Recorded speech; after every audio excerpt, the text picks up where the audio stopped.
So I have this framework called the Buyback Blueprint. Okay. Mm-hmm.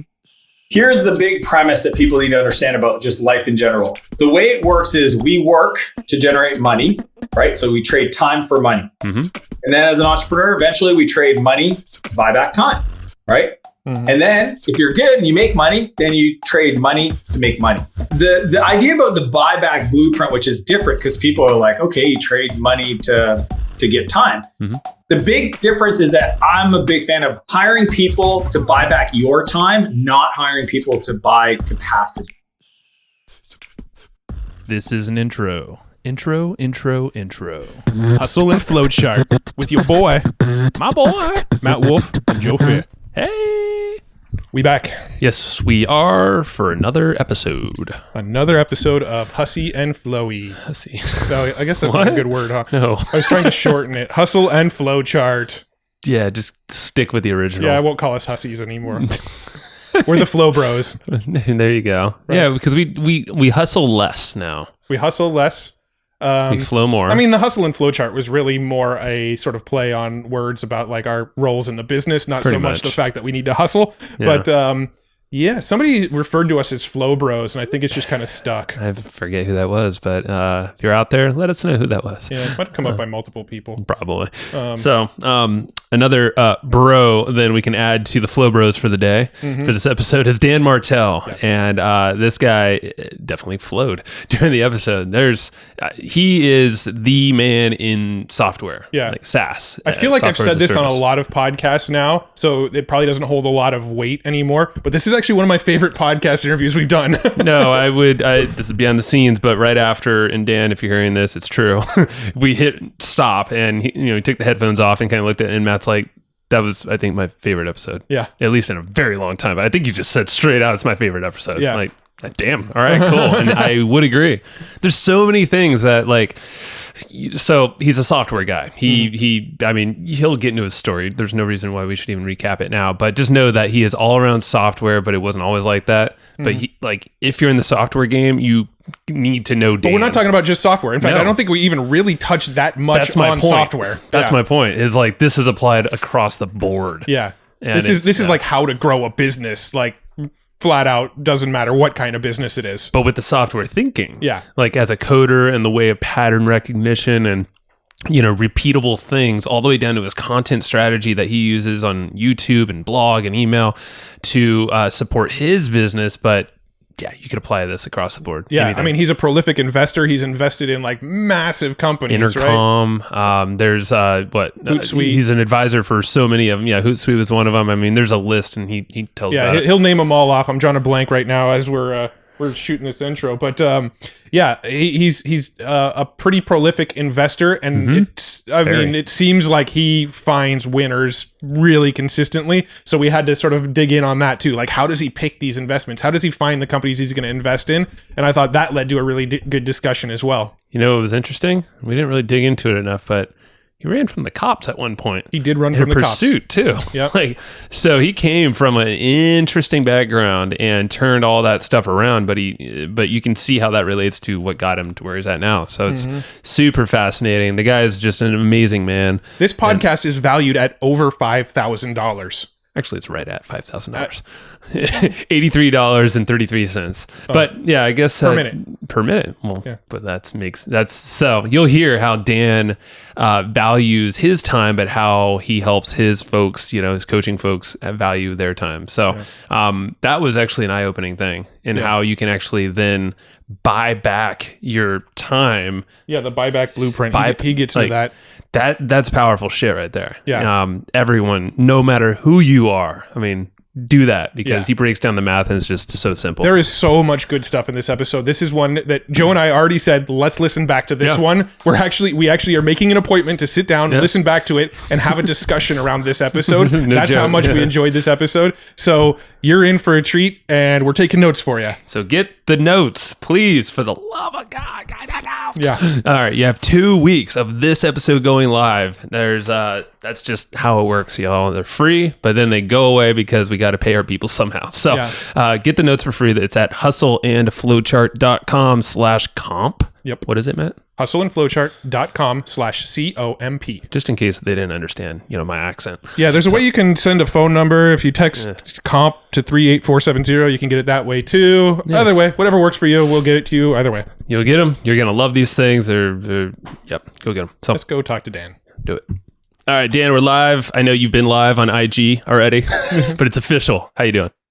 I'm doing amazing. Thanks so much for having me. Of course. Well, you're doing it right. We were chatting about kind of what you're doing in Canada now, but on the boat, floating around. But you're just living the life, man. You're doing a lot of cool stuff. I try. I worked my ass off in my 20s to live a little bit more integrated life in my 30s and 40s. So that's fruits of a lot of hard labor. I know. Yeah, we have a ton of mutual friends. It seems like now, and a lot of our mentors and the folks we look up to, they're in your masterminds. You coach them through software and stuff like that. And take us back, because you have a hell of a story, and it's kind of like you got a mix of just this interesting past and like you said, grinding, but even before then. But now you're like pretty much every SaaS founder knows you. So I mean, if they don't, I got some marketing work to do. Exactly. I mean, that's the goal. I decided probably 3 or 4 years ago that I wanted to become the number one coach to SaaS founders. Software as a service is what SaaS stands for. So, today I get to coach the founders of ClickFunnels, Carrot, who's Trevor from Oregon. I just got off Carrot.com, Proposify, DealMachine.com. I mean, pretty much if somebody's got software, they're either on the fence of working with me or I'm working with them. But it kind of makes no sense for them not to, because I've literally created the best coaching process system for software founders. But I guess going back to how I even got to that point where people, would seek out my advice. I mean, you know what? I've shared this story many times, but I want to share it in a different light. So I grew up in a really challenging environment. And got diagnosed with ADHD when I was 11, taken out of my house because of some of the anger and challenges I had. I was the second oldest of 4 kids, so grew up in 4 kids, and put into crisis centers and group homes and foster care, and just really struggled. And my life changed when, I was 17, driving a stolen car, high and drunk, and got into a high-speed chase with the police. And as I was trying to get away from them, I ended up smashing the side of a house. But before I stole the car, I actually had a backpack with a handgun in it, and told myself that if the cops caught me, I was going to pull the gun and let them do their job. So when I hit the house, I went for the gun, and it got stuck. And I just kept pulling on it. And eventually the door opened up, and the police grabbed me and threw me in the back of the car. And I woke up sober the next day in this jail cell in this place called Sussex, New Brunswick, wondering what my life was going to look like. And I ended up getting sentenced to about 6 months in an adult jail just for the severity of my crimes. They had these 2 juvenile detentions in the state province. I'm from Canada, East Coast Canada. And after that 6 months, I got released to this rehab center called Portage, which was a rehab center for adolescents with drug addiction. And I did a 11-month program, literally 11 months of like developing myself, working on, what made me tick, my emotional side of things, anger issues, and rebuilding the relationship with my family and the trust that I had lost. And at the end of that program, I was actually helping Rick, one of the maintenance guys, clean out this old cabin. It was a church camp that they kind of took over and turned it into this place in the middle of nowhere. It's like literally middle of nowhere. And in one of the rooms, there was this old 486 computer and this yellow book on Java programming. And I booted it up and followed, chapter 1 of this book, and literally followed word for word, and started the terminal window and the Java executable thing. And by, 30 minutes later, I got the computer to say hello world. That's not bad. Better not. I thought I was a genius. I literally, this is how weird my ego got at that point. I thought I was like this undiscovered Doogie Howser, like genius. Yeah. And turned out I'm actually not a very good programmer. And that took me 10 years to figure out, when I eventually started hiring really great programmers and realized what a 10x software developer looks like. And it wasn't me. The crazy thing after that was, this is 1997, 98. So the internet was really coming into its heyday, and turned out to be an incredible time for me. I ended up, the way I look at it is, software became my new addiction. Writing, I would stay up till 2, 3 in the morning writing code, building companies, and entrepreneurship, the ultimate personal development program. And those two things have driven me since then. Now, I had 2 failed software companies back to back, Maritime Vacation and then NB Host. And it wasn't until I was 24. So I just started, 17 years old, got out of rehab, been sober since. Today I look at my life and I kind of like, just can't believe it. I mean, I've got 2 incredible kids, a beautiful wife. Financially, I've been, I've done pretty well since I was 27. That was my 3rd company. Finally decided to learn about business. I've always read software books, but I never actually thought to read a business book till I was 23. Whoa. Okay. So 24, I started this company, Spheric, ended up growing that to, 30 plus employees, and exited that company to a US firm when I was 28. Became a millionaire when I was 27 because the business was incredibly profitable and doing millions in revenue. And then I moved to San Francisco to see if, I could do it again amongst the land of the tech nerds. And turned out that some of my crazy ideas worked out. And did 2 venture-backed companies, exited those. So in a 10-year period, this is crazy. I want people to understand when you hear you overestimate what you can get done in a year and underestimate what you can get done in 10. I literally went from 2 failed companies, 17 to 23. And between 24 and 34, I exited 3 companies. Wow. Like it literally was to the day. Like when I looked at, I think I started Spheric in September, and I exited Clarity, my 3rd company, in May of 2000, whatever the 10 years later it was, 2004 to 2014. So I sold that, my last company, 6 years ago, and 5 years ago, I decided to start coaching founders just because literally it started with the YouTube channels, which I give 100% credit to Travis. Was that Houston? Travis Houston. Yep. Travis Houston, 100%. I was sharing office space in San Diego where he used to work in Chuck from Digital Telepathy. Chuck Longnecker was one of our mutual. I didn't know Travis. Yep. Chuck was a buddy, said I could crash at his office. He had this corner called the Fockers, friends of Chuck's. Travis told us this yesterday. Did he ever tell you that? Yesterday. Yeah. We were having a conversation yesterday. So that's how I met Travis. And he's the one that said, hey man, I use Clarity. I know Clarity, and I've seen some of your videos. Have you ever thought of teaching this stuff on YouTube or something? And I was like, dude, I'm not a YouTuber. You're not a tuber. Sitting there in front of a camera. And I think I bought this Nikon. I asked him, what camera should I get? And then I asked Chuck if I could go in on a weekend in their office and shoot. Yep. And it was so weird, man. I'm sitting there, camera. Travis is like, put the camera in front of the light, and then the office will be the backdrop because you want to get your lighting good and your audio has to be good. And I just sat there and I shot a bunch of videos answering questions that people would ask me. And that started my YouTube journey to now I've got the largest YouTube channel for SaaS founders, and I've answered 350 questions in detail, and it's all free, which I love. Every Monday, right? Yeah, every Monday. I haven't missed a Monday in 4 years. Wow.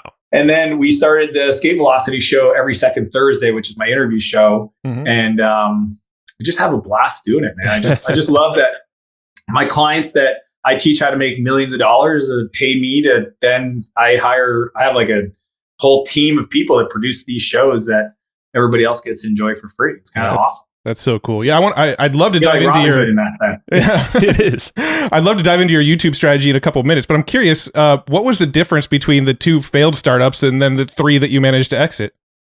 Team, 100% team. I didn't even understand that was a thing. I just thought I just write software and people use it, and that was a good idea. I mean, the real lessons learned. So Maritime Vacation was like Airbnb way before that. So it was my dad had a cottage and kept answering the same calls.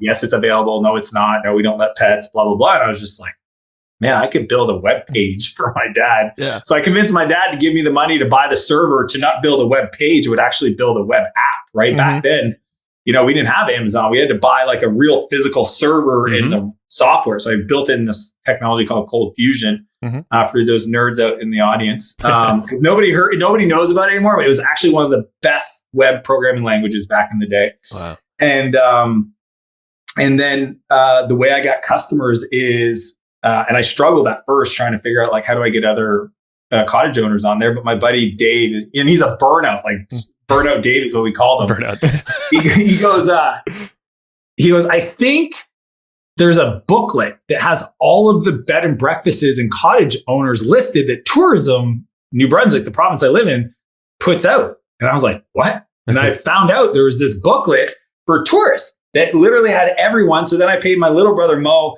like $3 or $4 an hour to sit there and enter in all the contact information in Microsoft Access database.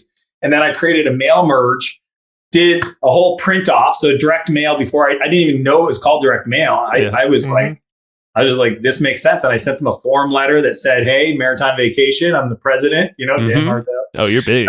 Send me $30 and fill out this form and some photos, and I'll scan them in. If you want your photos back, add an extra $10 and I'll send them back to you. And people started sending me stuff in the mail, like money, cash. Oh, you're like, right? Oh, it's real now, huh? Yeah, they were like, I need a website. So crazy times, man. So I just learned a lot about just like that. Back then was, you got to build a team, because if not, you're just working your ass off. So I kind of like the guy from atthecottage.com. I was maritimevacation.ca, so I learned my lesson there. Think bigger. People don't plan for success. That was a big idea that I've now really crystallized in life, is go to the end, plan for success, work backwards, and make better decisions.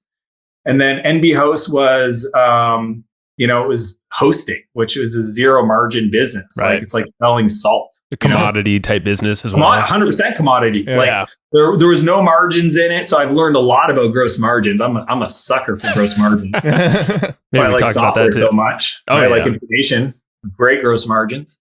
And then I think the big thing is I read a book called Love is Killer app that just shifted my whole life. Tim Sanders wrote this book, because he was the ex-COO of Yahoo. So I was like, maybe he knows something. And he argued for your network is your net worth. You should read and acquire knowledge for your customers, which I thought, wow, I didn't even read for myself, let alone like read for your other customers. people. Yeah. Yeah. And then third is he called it being a love cat, which I can never get around the term. And I've told him, I've since then become friends with Tim. Yeah. I've never called myself a love cat, but just be a good dude. All right. Fair enough. And up to that point, I always thought business was for dog world, and like, business people took advantage of people. It's weird mindset shit you believe, eh? Yeah. That's what you grow up, right? And you're sponge with I didn't know any business people when I grew up. Like we didn't call ourselves entrepreneurs either. I was the director of e-business at Spheric, the company I started. But you started, managed till I sold it. Like I still was my business card, my email signature. I remember I was working on the deal, and the guy's like, "Well, who's the CEO?" And I'm like, "Well, I am." He's like, "Why don't you say it in your email?" I go, "Well, I like the way I can negotiate against myself." Like I literally would be like, "Oh, can't agree to those terms." I just talked to the leadership team and they weren't on board with that. You're it's like a car salesman. You're like, go get some coffee or something. Come back. It's awesome. That's pretty awesome. No, that's good. Well, is that so? I'm sure you realized, okay, I'm not the best coder. I'm not the one to be doing this. Once your business is 3 times over, flop. And I saw on Twitter, it was kind of funny. I think you wrote, "I miss coding." I do miss coding, because it's almost like if you're a woodworker, like if there's something about being a craftsman, and it's just my art now is organizational development. That's the truth. I don't even I used to be more on the marketing side and the sales side.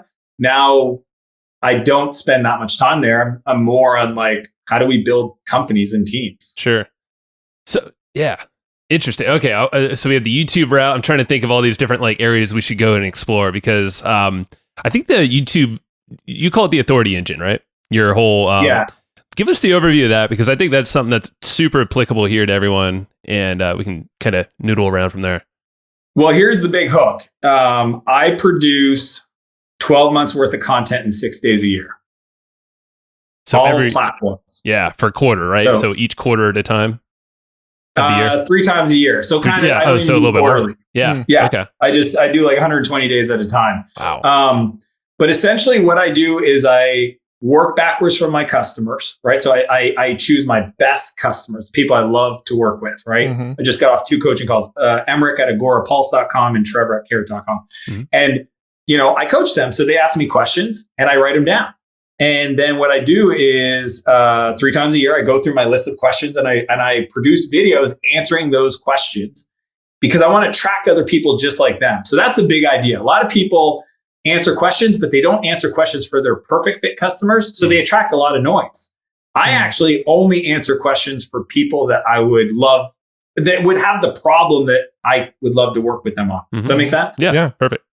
And then, so I shoot these like 7-minute videos right here in my studio. This is my studio.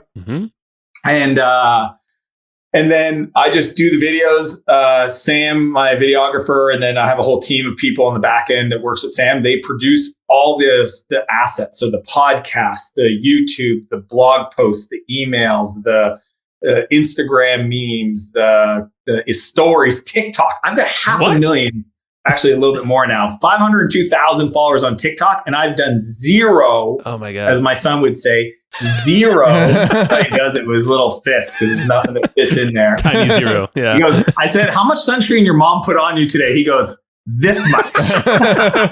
Zero, y'all. Come on, cover them up. Zero. I was like, okay, let's fix that. Yeah. So, and so now all of a sudden it's crazy where we could take existing videos and repurpose them for new social platforms, and I'm not involved. So that's the big idea, is just like taking video, using it for audio, using it for transcription, using it for the different platforms, edited in their native kind of format that they enjoy. And I get to give without taking a big time commitment, because like I see a lot of these people building podcasts, and look, you can do it whatever way you want. It's just, I'm always looking for what I call minimum effective dose. Like, what's the minimum effective energy to get the output that I need? Well, that's like us with batching. Like, we do that same exact thing with podcasting. We have 3 today. You're the second interview, but we space them out just enough so our brains are still fresh. You know, we know what the hell we're going to talk about. They don't bleed over. So yeah, but that's how we choose to do it. It's similar to you. You can control your time a little better because you're just jam. Well, and this is the reason why I didn't do interviews for 3 years, 4 years, because I knew that the schedule was going to be an issue, but then I had to give that up. And then what I do is I batch them when I do speaking. So that my hack is, when I go speak at an event, I get the organizer to agree to make email intros to all the other speakers, and I get a green room that they provide, and I'll literally sit there and do 8 to 10 interviews. That's why if you look at my Escape Velocity Show YouTube channel, the scene changes about every 20 people because it's at different events. I so noticed that. And I only released it over 2 weeks. So I'm queued up until 2020, I think May 2020. I still have stuff produced. 2021, yeah. 2021, yeah. Yeah, 2021. Isn't that crazy? Yeah, that's but cool. then my video guy is like, what are we going to do? Like, if COVID doesn't open up, I'm like, well, we're going to have to do them online. Like, there's always a way. Yeah. One thing we were noticing, we were talking about this about Travis Houston and how much of a nerd he is, where he goes and sort of breaks down like the entire process. And one thing he was showing us, original funnel hacker, you might say. Remember, he's a words of affirmations guy. So we love Travis. We love Go for it, Matt. I think for Travis, calling him a nerd would be a term of endearment. I think he appreciates it. He's super appreciative. Yeah.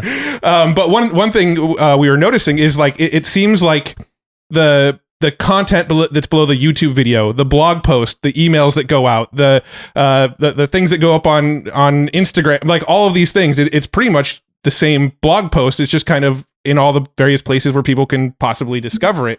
And we just thought that was so smart to just kind of do the work once and then use it on all of the platforms. Yeah, I really just like, I'm a software guy, so I like try to think in repeatable components. And like when I looked at like the description for Twitter could also be like the hook in a pinned comment or YouTube comment. And like the email could also be used as the description for the video, could also be used as the blog post. And then it's like, and even the TikTok edits, there's a format to how my editor does the TikTok versions versus the Instagram stories. And like, I'm always trying to like kind of assetize or like create these different micro outputs of the assets that I have. And then try to make it unique. So like we'll add the pre-roll and post-roll different on my podcast than I will on the YouTube. And yeah, I don't know. It's interesting, but like that's just the big thing about the way I think is quite unique is I apply software development to business and strategy. And because of that, by that nature, everything I do has to be repeatable, scalable. What are some other examples? Go ahead. Yeah. Well, one of the big ideas that people ask me about all the time is like, you know, like how do you get leverage, right? So I have this framework called the Buyback Blueprint. Okay. Mm-hmm. Here's the big premise that people need to understand about just life in general. The way it works is we work to generate money, right? So we trade time for money. Mm-hmm. And then as an entrepreneur, eventually we trade money to buy back time, right? Mm-hmm. And then if you're good and you make money, then you trade money to make money. Mm-hmm. Okay. That's the investing side. That's why I started angel investing 14 years ago. And I've invested in Intercom, Hootsuite, Udemy, Unbounce, and 40 plus other companies at this point. And you won awards as well for that. Yeah. I mean, 2012, I got named top angel investor in Canada. And like, nice. I don't know, I'm 40 now. So like 20 something, 32 or something. Uh-huh. Yeah, 32. Which is crazy because the year before, my mentor, who's 70, was named number one in Canada. So that was crazy. I was like, I don't know if I deserve it. Give me a phone. Yeah. I luckily made some good investments. And, but the idea about the buyback blueprint, which is different because people are like, okay, you trade money to get time. Mm-hmm. The big difference is that I'm a big fan of by hiring people to buy back your time, not hiring people to buy capacity. So this is the distinction. Yeah. Okay. A lot of people will hire, I need a developer. I need a customer support person. I need a person to do my social media. I need this. I need that, which is fine. It does gives you more capacity, but it doesn't free up your time. Right. So what happens is the entrepreneur ends up at about 12 is where it starts to feel really shitty. And you have 12 direct reports. Does that make sense? Mm-hmm. And you like wake up and you like spend more time managing other people than you actually do getting anything done yourself. You're the middle person. Yeah. In every conversation. And you got all these people that need to be directed and reviewed.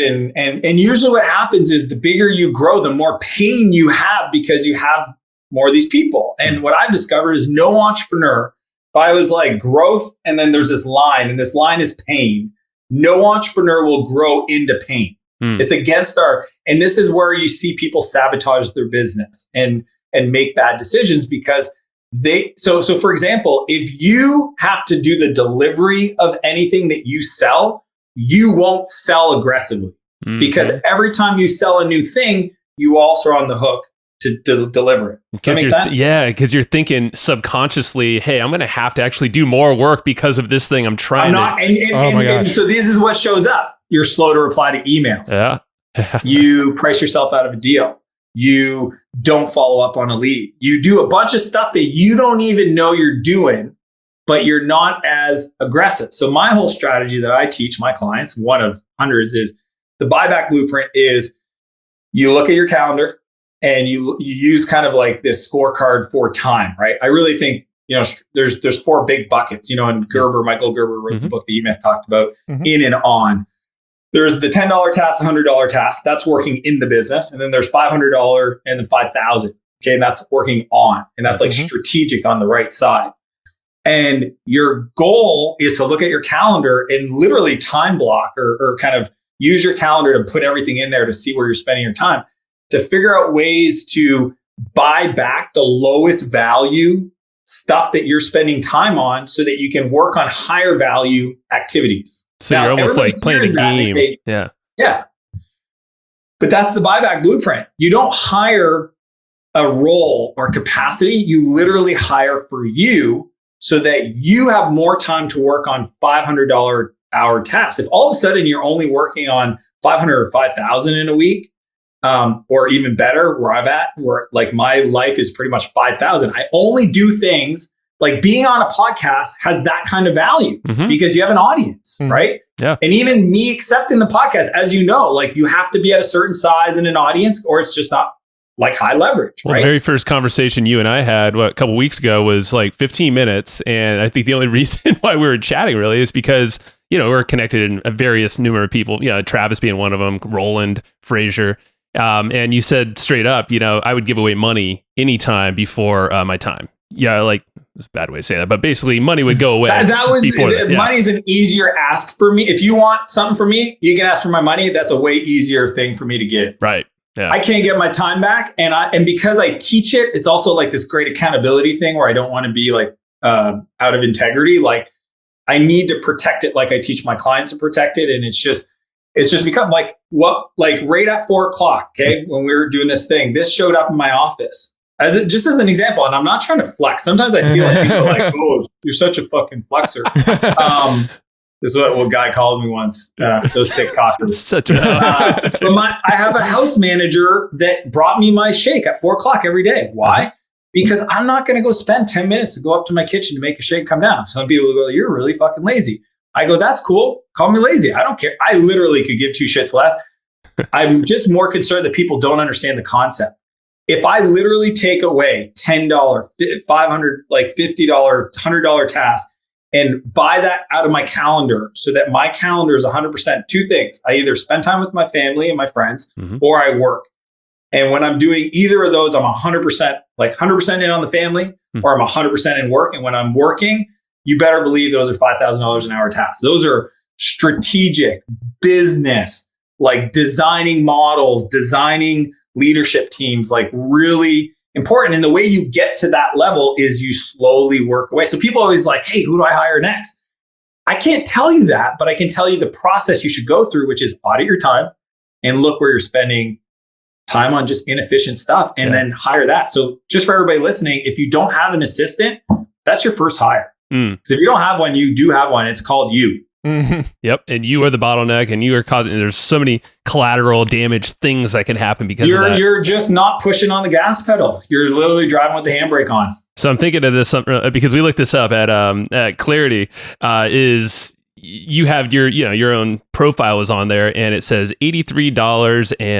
$5,000 an hour. Yep. Well, we did the math and I was like, yeah, all right. So that's not by accident. I didn't think so. And then that's what, because I'm happy you brought this up because so anybody listening, you value every minute $83.33. So if you're doing this time blocking thing, why not find out your per minute rate? And then start using that as your time blocking, calendar. When I audit like because I have a whole team of coaches now, but when I work with my private client, again, always trying to get leverage, right? Yeah. The cool thing is my clients, my coaches are people that I've coached, have exited companies, are now back helping me with my new clients. But my private clients that I work with, we do time studies, right? Mm-hmm. And it's in 15-minute increments. Like people don't understand, like bleed time, the time between meetings, right?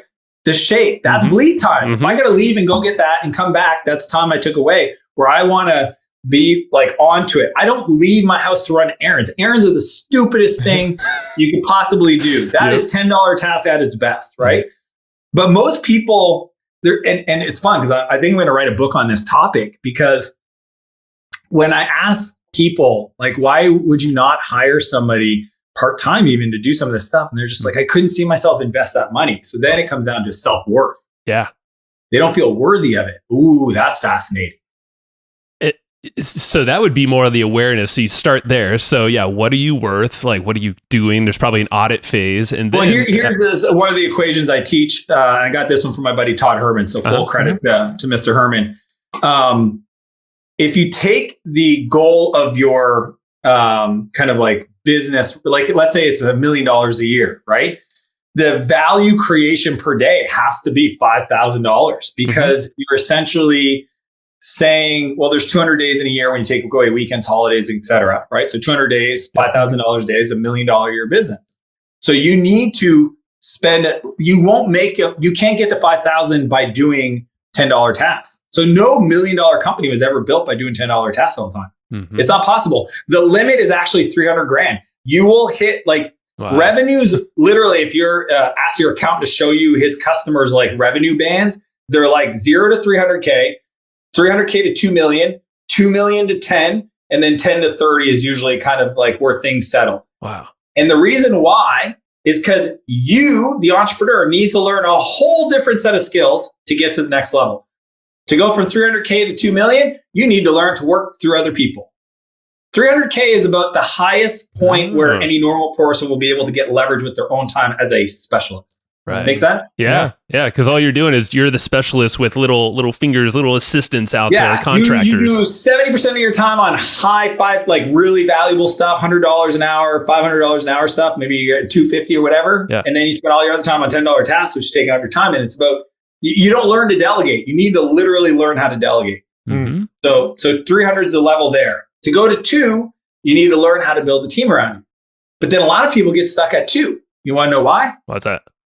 Because to go from 2 to 10, you now need to learn how to lead a team of people that manage the people that talk to the customer. Another layer. And that, for a lot of people, they can't even wrap their head around. Yep. That's where those managers and managers. Asking me to take a step back, not even talk to the people that are talking to the customers and work through my team to make sure that they get the results from the people talking to the customer. But that's the only way that you can go from 2 to 10. And the other problem with 2 to 10 is financially, there's this valley of death that occurs where you get a higher ahead of your growth. And it takes a leap of faith because essentially what happens is you work the same amount, if not more, for less profit. And it's very easy to get to 3 to 4 and go, screw this, and cut it and go back to 2. That's right. Yeah. Just have you ever met anybody that's done that? It's too many, far too many. Almost everyone that's been on this show. So that's what all I do is I teach my clients to just know that these things are going to happen. If you know it's going to happen, you know it's normal, then you're okay going through it. But if you don't know that and you hit it and you're like, man, I used to work less and make more money. Fuck this. I'm going back. Bam. Yeah. Love it. So when you're working with your clients, are there any other sort of growth bottlenecks that you seem to be working through pretty frequently? I mean, at the highest level. So I work with clients that are doing 100 million plus. And those folks, it's all mindset stuff. It's leadership. It's, asking yourself, who do you need to become?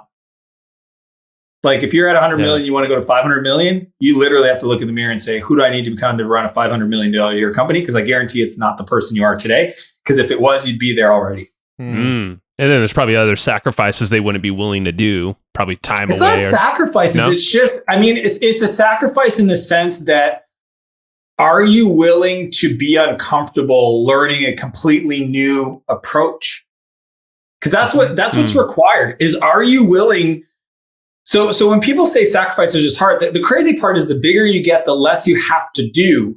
But if you want to continue to grow, you need to do more things that are uncomfortable, right? It's uncomfortable to build a board of advisors. It's uncomfortable to build a funding plan to fund the growth. Like the truth is if you're growing fast, it's usually the sound of cash being sucked out of your business. And that's what people don't understand. It's not a bad thing. It's just expected. If you know your metrics and the business has great unit economics and you want to grow, like literally one of my clients, David from Deal Machine, David Lecco, amazing guy. And he shared this publicly, but in our first year working together, he grew 7x. Okay. Wow.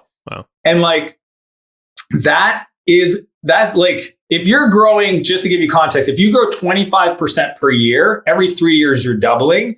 And that means every 6 months, all your systems break. Jesus.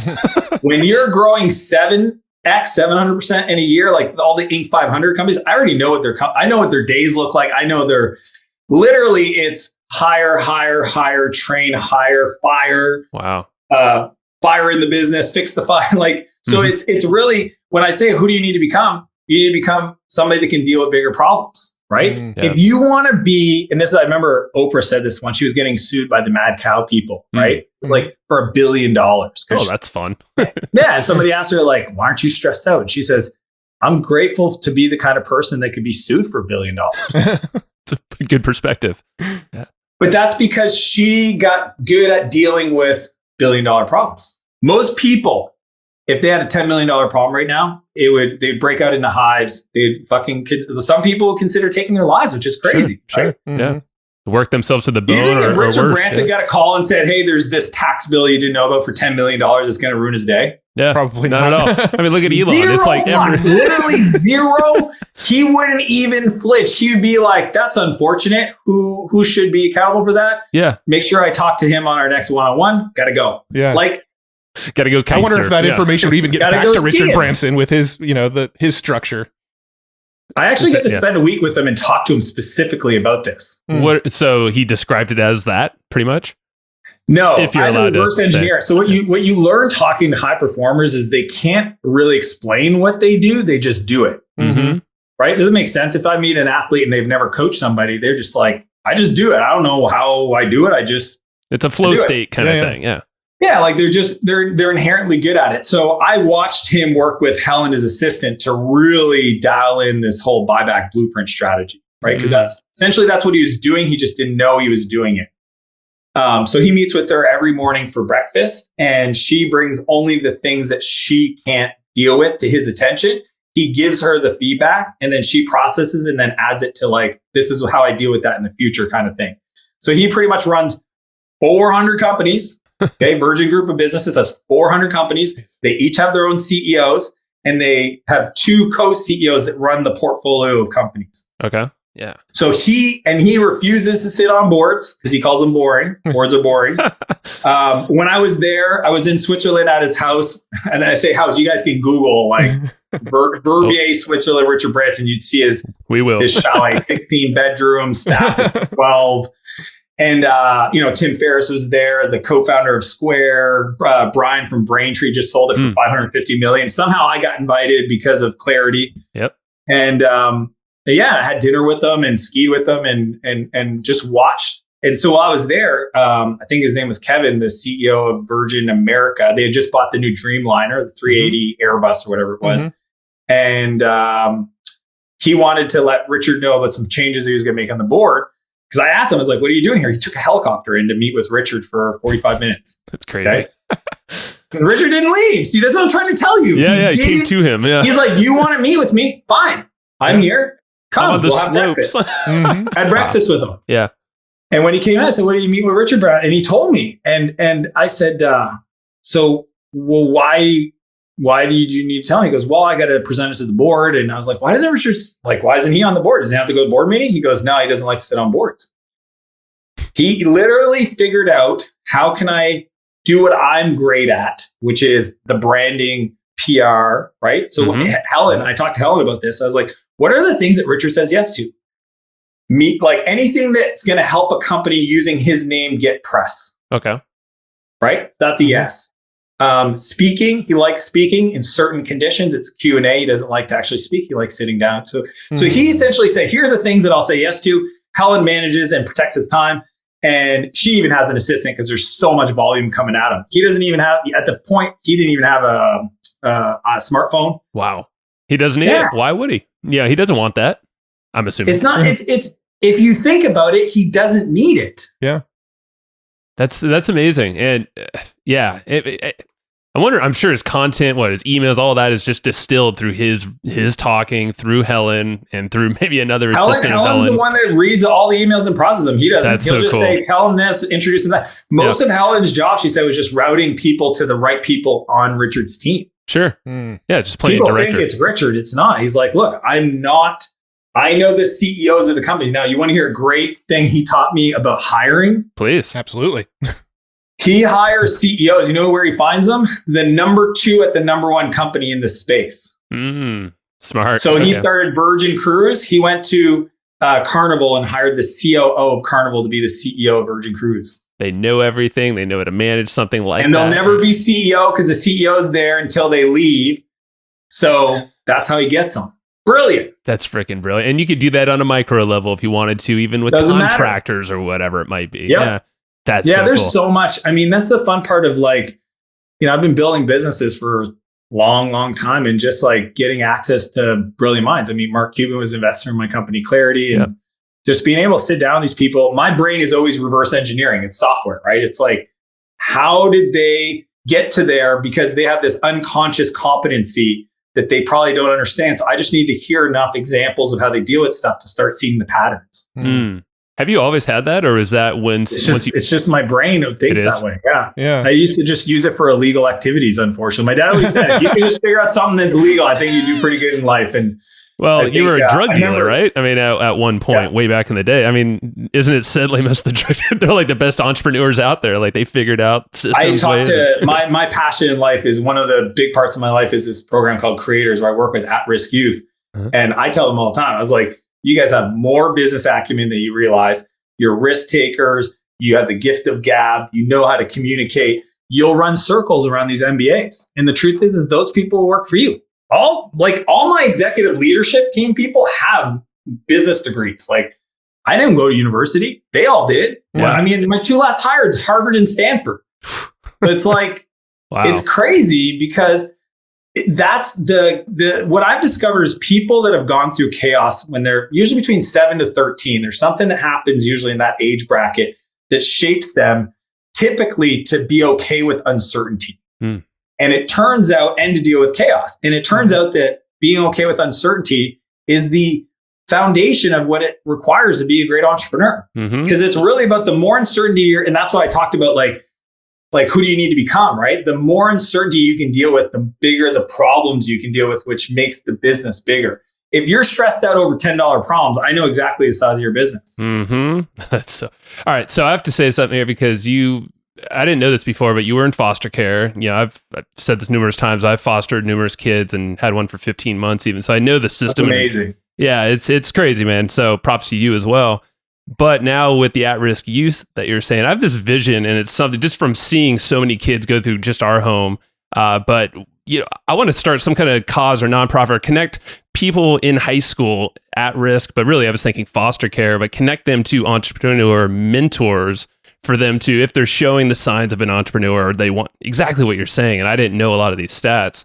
I just think it'd be really cool to have some kind of almost like a big brother, big sister kind of relationship, but for foster kids or at youth with entrepreneurship. So put it out there. That's just on the mind. People should figure it out. The hardest thing I found, because I do a lot of this work, is the last mile. Is kids are not, there's no you don't have a list. You can't, it's through foster care. There's a lot of privacy challenges. And then what I do is I use entrepreneurship and getting rich as almost like the Trojan horse to personal development. Yes. Yes. So I have to lead with come to my business course to learn how to build your business, to get the kids there, to then really give, I call it chocolate broccoli. You got to give them the chocolate, which is the business advice, and try to be a baller. And I called the program the 420 course. You're just putting marketing. You're putting all the juicy details out there that they want. Yeah.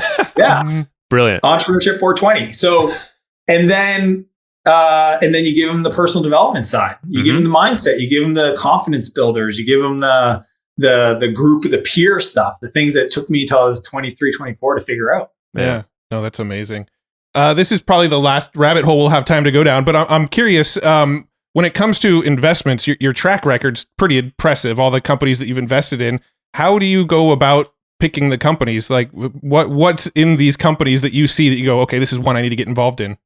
So here's the rule, and I learned all this from Naval Ravikant. So Naval is the founder of AngelList. He became a mentor of mine, so full credit to Naval.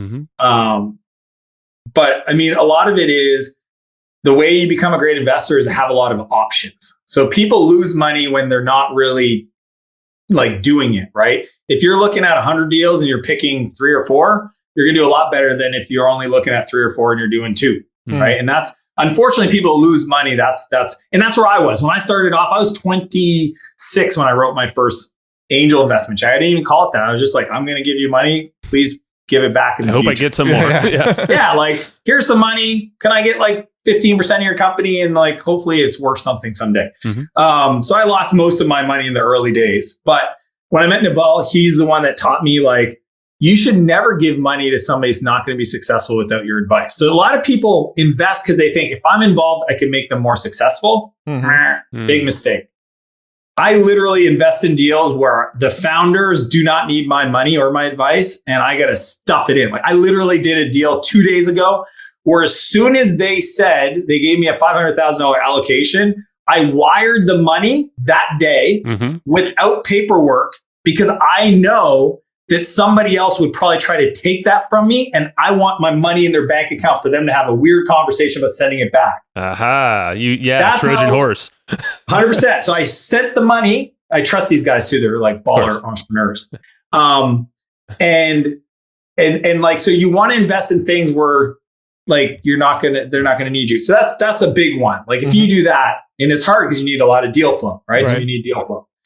2 is, I don't invest in things that I don't personally have the problem around. So you can bring to me cannabis companies, not for me because I don't smoke weed, because I'm I used to be an addict. It's pretty straightforward. Nothing against it. I think it's better than alcohol, but it's just not something I'm going to do. Right. I don't invest in cancer research stuff because I don't know it. I don't it's just not for me.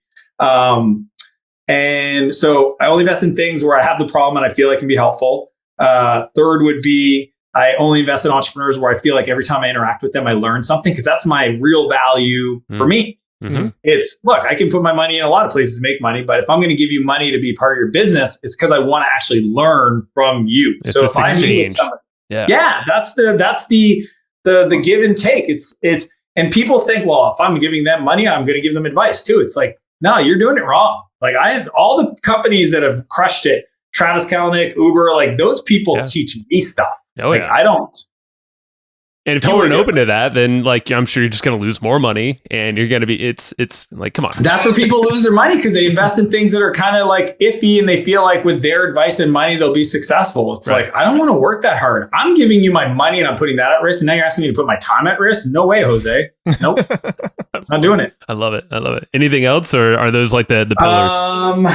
So I learned something. In the early days, performance over time. So like, I want to see performance over time. So if I meet with you today and I meet with you in 2 months, I want to see some trend line. Mm-hmm. Problem, smart founders. It's always about the people. The idea will pivot 90% of the time. And it may be 100% pivot. It might be a 30-degree pivot, but there's some change. Don't fall in love with the idea. What kind of people qualities are you looking for? Like true leaders, or are they going to be like masters at that craft, whatever? I'm looking for people that have grit. I'm looking for people that it doesn't matter what the thing is, they're just going to win. They're going to be a winner. Like, I remember sitting down, I forget the founder's name, of Postmates. We were having a dinner, and he told me, I was like, how did you end up starting the company? And he's like, well, I swam across this channel in Europe because they were in a communist country. So he like literally escaped the communist country by swimming, like 7 kilometers. Wow. Jesus. I don't know how many people have swam 7 kilometers to start a business, but it's very few. It might have been. You could just ended that question at, I don't know how many people swam 7 kilometers. I was like, take my money. Like, yeah. You know what I mean? Wow. Like, that's the kind of stuff I'm looking for. I'm listening for stories of like just grit. And that's why people talk about like, why is it important to have a co-founder? Well, if you can't convince one other person to follow you along your crazy idea, the chances you're going to be able to build a team and be a leader is very, very slim to none. Interesting. Right? It's almost like a filter. So you can even almost look for partners, like a partnership kind of relationship in whatever startup or something you invest in. If it's a good one. Yeah. I mean, I just think it's, there's a lot of stuff I look for, but those are the big ones. And when I think of the companies I lost money on, I think early days, I felt like if I was involved, they'd be successful. So that's where I learned that lesson. And then there were some that I invested in that I got nothing from other than the return, which didn't feel good. So that's where I was like, no, I'm going to invest in things where I can learn. Right. Mm-hmm. So those are the big ones. Those are solid. I love it. Well, I want to make sure, what are let me see. Talk about the training and stuff you offer to SaaS founders and folks that you like to coach and train, because I want to end it with kind of pointing people that way. And if they're into software somehow or just need to direct them your way, because you're the man, give it to them. Well, I appreciate it. I mean, so there's 4 big pillars that I focus on to scale companies, always about repeatable, scalable growth. So it's attract, convert, expand, and scale. And it's the ACES growth engine. The reason why is obviously attract, learn how to generate demand, convert, how to convert that demand or harvest opportunities, expand. This is a big one. A lot of people don't understand there's this concept in software world called expansion revenue, which is how much of your revenue comes from upsells and cross-sells and overcomes the downward force of contractions and cancellations, right? So that is the game. If you have a subscription business, doesn't matter if it's a gym or software, you're going to eventually hit this thing called the churn ceiling, right? This or some people call it the growth ceiling, where your ability to grow as a percent of cancellations or churn, you're not able to market the market enough to add new people just to go sideways. And that's where you hit this ceiling, right? Yep. So that's expand. And that's where I focus on product pricing, packaging, and plans, a thing called strategic P3. And then scale is all the people side of this stuff, right? So, to me, there's the operating system that your business runs in. If you think about it, it's like the OS, the company OS is what I call it. You have this company OS, and that's what projects and strategy gets executed upon. So it's the software, it's the operating system. If you don't have the operating system, then you can't install applications. right? So a lot of people are struggling because they're like, my marketing's not working. The problem is not your marketing, it's you don't have a system for the operating of anything, right? You don't have communications, cadence, rituals, metrics, dashboards. Like there's this operating system level stuff. So in all 4 of those buckets, I've created playbooks that my clients can essentially just take and deploy around. There's 12 different accelerators. So each one of those pillars have 3 accelerators that they can essentially say, well, what's the diagnosis of my problem? So it's like we sit down, we review kind of the business model, and we say like, these are the things that are going to get you the highest ROI the fastest. And then that's how I coach my clients. So it's like software. I built a coaching process and program that allows people to get results incredibly fast. That's the only thing that makes me happy when people are like, Dan, you add so much value. How do I pay you back? Go kick ass. Yes. Like literally, if you're watching this and you see my other stuff and you're like, Dan's amazing, I want to acknowledge, thank him for his work. Go be successful and teach other people how you're successful. I don't even care if you give me credit. That is my favorite happy place in the world is just having clients crush it. Because here's what I never forget. The person that I'm working with, you guys, there's always a team behind all of you that if I help you become a better leader, all those people end up working for a better person. That's right. So and then the other cool part, all the customers get a better product experience. So I don't look at the hundreds of clients that I work with. I look at the thousands of employees they have and the hundreds of thousands of customers that they have that are all going to have this trickle-along effect of the impact of me really pushing for customer success and engagement metrics and retention and upsells and, just like really designing great companies and longevity, just being around. And, how do you create a company that's around in 25 years, right? Multi-generational wealth. That is that's where I like to focus. That's so cool. So how did they get there? All that. danmartell.com/call if you're a SaaS founder. And you can get on call with one of my scale specialists to see if I might be able to help. But at the end of the day, people should follow me on all the social media profiles to see if you resonate with me because I'm not for everybody. And if they made it this far, yeah, if they're still listening, then maybe there's a little hint that we could have some fun together. But find me on Instagram, but just message me on any of the social media platforms. And Chris on my team literally mans chats because I get hundreds a day, and he'll ask you a few questions and then get you on a call. Awesome. Dan, you've been a blast, man. And I mean, there's like so much more we could have covered, but I love how it shaped up. Cool. Well, I appreciate the time. You guys are awesome. I love the way you guys are showing up and value you're adding in the world and all the cool people you guys get to hang out with. I'm a little jealous. Hey, you're right there, man. Enjoy your boat. See you, man. All right. Thank you. Appreciate it. Talk soon. Bye.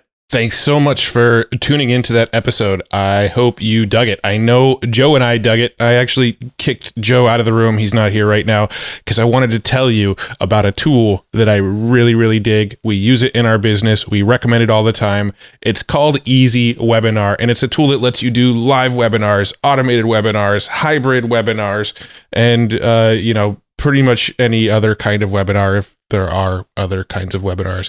But anyway, this tool is kind of like your all-in-one, do-it-all tool for anything webinar related. It's Easy Webinar. It's put out by a dude named Casey Zeman. He's been on the podcast. If you haven't listened to that episode, it's a killer episode. He's a really smart dude, but his software is amazing. It does everything. It's, the title tells you exactly what it does. It's an easy webinar platform. And we use this in our business to run automated webinars all the time. We don't do a lot of live webinars these days. We like to do the kind of automated webinars where somebody can register and then they can either watch it like 15 minutes later or they can watch it the next day, but it's just kind of always running.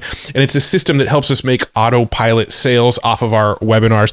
Super cool tool. If you haven't tried it yet, it's an amazing tool. And Casey is actually hooking you up. He said for listeners of Hustle and Flowchart, I can't believe he's doing this, but he said for listeners of the Hustle and Flowchart podcast, he's giving 25% off of the membership to use Easy Webinar. It's already super, super inexpensive for what it does and all the cool features it has, but he's hooking you up with 25% off because you're a listener of Hustle and Flowchart. Go to easywebinar.com/hustle. That's where you can get that 25% off discount. That's easywebinar.com/hustle. It's a awesome tool. You're going to dig it. So just go grab it. Check it out. easywebinar.com/hustle. See ya. No, not see ya. You'll hear me in the next show. I don't know how to close these things. Go get Easy Webinar. Talk to you later. Thanks, everybody, for listening to this episode of the Hustle and Flowchart podcast. Before taking the time to listen, we want to give you something a little bit special. Every single episode that we do, we actually have somebody on our team take notes. We basically have a Cliff's Notes version of every episode where you can go and find all of the tips and tactics that they laid out, all of the resources that they laid out, all the good stuff from this episode. We actually have a nice simple notes version that you can find on our website. So go to evergreenprofits.com, find this episode that you just listened to, and give us your email address and we'll send you the notes. Thanks for listening.